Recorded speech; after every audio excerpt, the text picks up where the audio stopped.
some of the biggest issues that are coming across your desk from the Change the World Entrepreneur? Well, I'll go two ways on it. The first way is I've never, in my career, 24 years of practicing law, I've never seen a situation where things are changing so fast and where the key element of success right now, Robert, is really flexibility, the ability to change and react and be proactive so quickly. I mean, if people are looking nowadays for a comfortable job to settle in and work for 40 years, I'm not sure that exists anymore, especially on the entrepreneurial or the innovative side. You've got, I don't care what your business is, a very common framework here is you've got to be able to react, change, and also be proactive very, very quickly, quicker than you ever had to before, because things are changing so much and there's just no way to get comfortable anymore. And I personally like that. I enjoy it. It drives me and makes me better, but it ain't easy either. So that's the hard part. That's more from a more of a conceptual standpoint.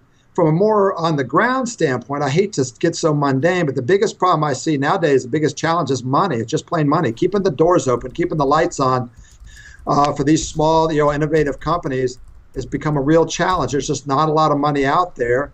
Banks are shut down essentially for a lot of most companies. Many of these companies weren't real bankable anyway, and the equity financing market, at least from my limited corner of the world, it's just dried up. It's dead right now.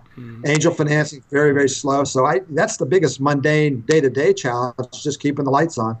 And that's a very, very big challenge because obviously you can be as good a company as you want, but if you can't survive, it's game over.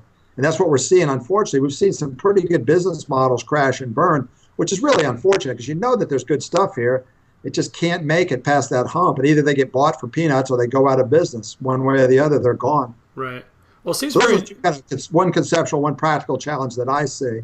Well, it seems unusual, I guess. I'll say that the lawyer is talking about a major issue that you wouldn't necessarily think a lawyer will be involved in. Can you connect the dots for me on the money thing? I mean, something like that, how do you get involved as an attorney? What is the role you play in that situation? Well, we really don't. I mean, we have relationships with a lot of people out there who are private equity, venture capital, angel investors, but we're not investment bankers. We don't actively find money. We do make introductions and we build relationships. But from my standpoint, I'm focused on the money thing because it's what I hear from my clients on a daily, really almost hourly basis.